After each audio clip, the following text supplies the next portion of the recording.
જય શ્રી કૃષ્ણ. કેમ છો? કેમ છે મારું યુટ્યુબ ફેમિલી? બસ જો અત્યારે તો આવી ગયા છે સવારના 9 ને ભગવાનના મંદિરના દર્શન કરાવું. જય ભગવાન, જય મારા વાલા. અને આજે તો નાસ્તામાં બનાવ્યા છે પૌવા. દૂરું આવી છે તો આસ્થાન દૂરું આ બે સૂતી છે અને હું ને મમ્મી બે છે. પ્રદીપને થોડુંક એડિટિંગમાં મોડું થયું તો એ તો હજી બાથરૂમમાં છે એટલે એને વાર લાગશે. તો હું ને પ્રદીપ, હું ને મમ્મીને અમે કરી લઈ નાસ્તો. તો નાસ્તામાં તો જો પૌવા બનાવ્યા અને ચા બની ગઈ. તો હાલો મમ્મીને બોલાવી લો નાસ્તો કરવા. તો બસ જો અમે નાસ્તો કરવા બેસી જઈ. મમ્મી જય શ્રી કૃષ્ણ. જય શ્રી કૃષ્ણ. બધાને મારા રાજાને જય શ્રી કૃષ્ણ. હાલો નાસ્તો કરવા આપણે બે સહી કરવાનો છે. પૌવા બનાવ્યા. નાસ્તો કરી લઈએ તો હાલો ત્યાં થોડુંક ખાઈ લઈએ ત્યાં હમણાં થઈ જાય બપોરનું ટાણું. તો મિત્રો જો અત્યારે વાગી ગયા છે 1 અને અહીંયા ભગવાનને થાળ અર્પણ કરી દીધો છે. હસ્તે રીંગણા બટેકાનું શાક, દાળ ભાત ને એવું છે. ભગવાનને કે જમવા પધારો. અને આ બાજુ જો રસોઈ ચાલુ થઈ ગઈ છે બનવાની બધી. દાળ રોટલીને એવું બાકી તો બધું બની ગયું છે. રોટલીને એવું બધું બને છે. અને આજ તો પાછો દિવસ છે, ચોથું શ્રાદ્ધ છે આજે. સાથે સાથે વિશ્વ શાંતિ દિવસ છે અને શંકર ચતુર્થી છે. એટલે અત્યારે જેની જરૂર છે શાંતિની, આખા વિશ્વનું નામ છે. અને અમારા જા બેન બે ઉઠી ગયા છે. હા, અને લેસન કરે છે. લેસન કરશો? મહેંદી દોરશો? શીખશો તો શું કરશો? તો મહેંદી દોરશો? બે શીખો છો? વાહ, જો તને શું આવડે? બતાડ તો. આવડે છે? હા સારું, ચાલો ચાલો. તો જાય બધા દિલીપભાઈ જમવા આવ્યા છે. આગળ બધા જમવા બેસે. સારું, તો પછી બતાડજો. એવું છે ને? હા ચાલો. તો ચાલો, તો બસ જમવા બેસવાનું છે. બપોરા કરી લઈએ. આજ તો એક કોયડો આવી ગયો છે. ડાયરીમાં લખાઈ ગયો કે બપોર 3 થી 6 ને કથા છે. કોની છે એ ખબર નથી. એટલે ફોન આવેથી ખબર પડે. નથી નામ, નથી નંબર, ખાલી એટલું લખેલું છે કે 3 કથા કરવા જવાનું છે. એટલે એના લીધે થોડુંક અટવાણો થયો છે. નકર રાત્રે તો છે જ એક કથા, 2 છે. એક મારા પપ્પા જવાનો, એક હું જવાનો છું. પણ બપોર પછી કોની છે આ 2 અઢીએ ખબર પડે હતી. કારણ કે શારદીથી એમ જોઈ છે કોની છે, કોઈનો ફોન નથી આવતો એવું છે. તો ચાલો જમી લઈએ. તમે પણ ચાલો બધા જમવા. તો જો અત્યારે તો હાંજનો ટાઈમ થઈ ગયો અને આજે તો પપ્પાને અને પ્રદીપને બેયને જવાનું છે કથામાં. તો કથામાં જવાનું એટલે વહેલા રસોઈ બનાવવાની છે અને આજે બનાવવાના છે દહીંવડા. તો એની માટે થોડીક તૈયારી કરી નાખું. 7:30 તો જશે એટલે ત્યાં પહેલાં તૈયાર રસોઈ બનાવી નાખવી પડશે. તો આ બાજુ જો આંબલીની ચટણી બનાવવાની છે. તો આંબલી ઉકાળી અને ગ્રીન ચટણી હમણાં બનાવી નાખું છું. આપણે જે લીલી રેગ્યુલર બનાવી. અને દહીંવડાની રેસીપી તમને આગલા બ્લોગમાં આપી જ દીધી હતી. એટલે એવી રીતે છે. અડદની દાળ પલાળીને પીસવાની અને પછી એના વડા બનાવવાના. મીઠું દહીં બધું કરી નાખું છું. અને આ બાજુ ચીભડાનું અથાણું બનાવવાનું હતું, રાયતા ચીભડા. તો આ જો સવારે સૂકવાતા, રાતે મીઠું નાખીને પલાળ્યા હતા. અને આ બાજુ આ છે તો આ મમ્મી કરતા ગયા. મમ્મી છે નીચે દોરોને લઈને નીચે રમાડવા ગયા. આસ્થા ટ્યુશનમાં ગઈ. મમ્મી બનાવતા ગયા. આ કાંઈ મને આવડે નહીં એટલે મમ્મી બનાવતા ગયા. અને ચીવડાઈ ગઈ તો ભેળવી દેજે. તો આમાં નાખી અથાણું બહુ સરસ થાય. અને મને તો આ બહુ ભાવે. અમે બનાવી પણ તાજું સુધારીને બનાવી. સૂકવેલું ઓછા ઘરમાં ખાય પણ મને બહુ ભાવે. એટલે આ સૂકવેલું આખો દિવસ સૂકવી દેવાનું. રાતે મીઠુંને નાખીને પલાળી રાખવાનું અને સવારના કોરા કરી નાખવાનું. તો આવું અથાણું મને બહુ ભાવે. તમે કોમેન્ટમાં કહેજો કોને કોને ભાવે કોને નહીં. ને આમાં છે રાયના કુરિયા અને મીઠુંની આથો લાવવા દેવાનો ને એવી રીતે ખબર નથી મમ્મીએ કર્યું. રાયના કુરિયામાં બધો મસાલો કરી અને આથો લાવવાનો અને તેલ નાખીને પછી મિક્સ કરી દેવાનું. તો પહેલાં અથાણું મિક્સ કરી દઉં અને પછી પીસીને ચટણીને એવું બધું બનાવી નાખું. પછી તમને બતાવો હવે બનાવવા માંડું છું. પ્રદીપને એને જમવા બેહું છે ને એટલે તો આ એક ઘાણ મેં મેંદોવડાનો બનાવ્યો. આમાં આદુ મરચાંની પેસ્ટ ને મીઠું ને એવું બધું જાય. હોય એક જ બે અડદની દાળનું જ, પણ આમાં થોડુંક આદુ મરચાં નાખ્યા તીખું બનાવવાનું. આમાં ખાલી મીઠું જ હોય, દહીં વડામાં ખાલી મીઠું જ હોય, અને આમાં આદુ મરચાં ને બધું નાખ્યું. બસ આવી રીતે બનાવવાનું. એટલે એ મેંદોવડા એની ચટણી હારે જ ખવાય. દહીં ચટણી અને આનમાં દહીં ને એવું બધું નાખીને ખવાય. આ ખાલી બોળવાનું દહીં ને હારે એમનો ભજીયાન છે. આમાં સોડા ગોળા કાંઈ નહીં, એકદમ આમ ફેટતું જવાનું, એવું કરતું જવાનું. ચાલો મિત્રો, તો દહીં વડા તૈયાર થઈ ગયા છે અને મારે જો અત્યારે 7:15 જેવું થઈ ગયું છે અને મારે થાય છે મોડું. કથા કરવા જવાનું છે છેક વરાછા શ્યામધામ બાજુ. એટલે હું જલ્દી જમીને નીકળું, પછી રાતના કદાચ 11-12 વાગે 12:30, કારણ કે મોડું થાય કદાચ બની શકે. એટલે હું ઓલી નાસ્તો કરીને જમી લઉં. જે કહ્યું એ બધું ભેગું છે. હવે આમાં રાત્રે પછી ભૂખ તો લાગે જ, વહેલું એટલું બધું થાય એટલે, પણ હવે જમી લઈ. મારી ડીશ તૈયાર કરીશું. હા, બે સારું, હાલો. પપ્પાને એમ લઈ જવાનું છે, જે તમારે લેવી તમે લઈ લો. પપ્પા હા, એ બનાવી જ ને ખાલી. હા, મારા પપ્પાને જવાનું છે અહીંયા નજીકમાં અને મારે જવાનું છે દૂર, એટલે એવું છે પ્લાનિંગ. કથા બી હતી રોંઢાનું, તો ખાલી ભૂલથી લખાઈ ગયું, પણ ઘડીક અમે રાહ જોઈ બપોરે બધાએ કે કોની કથાય છે લખતા લખાઈ ગયું બપોરે 3 થી 6, પણ ફોન ન આવ્યો. અને ઘણી વખત આવું કોઈ ઓછું બને, એટલે ક્યારેક ઉતાવળે લખાઈ જાય બધું બનાવી. જો ડીશ થઈ ગઈ છે તૈયાર મારી. ચાલો જમવા. હા, ભૂખ લાગી છે, બેસી જાય.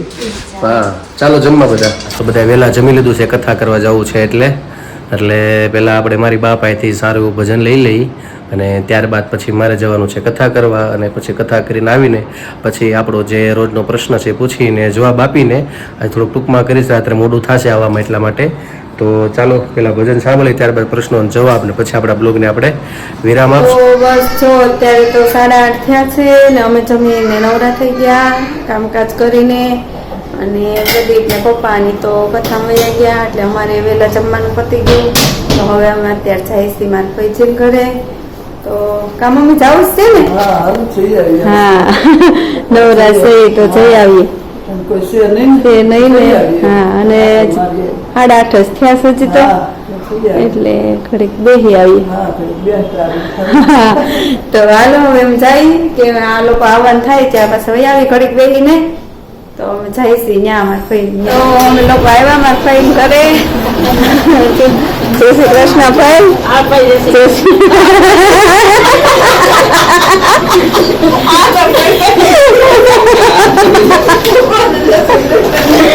અને આ છોકરા તો બગડાટી કરી રમણ બધું. હા, દોરું તો ડોક્ટર બને અહીંયા તો હા રામ સત્કાર બધું. અને મિસ્ત્રી ઓલી રૂમમાં છે, જમાડે છે એને.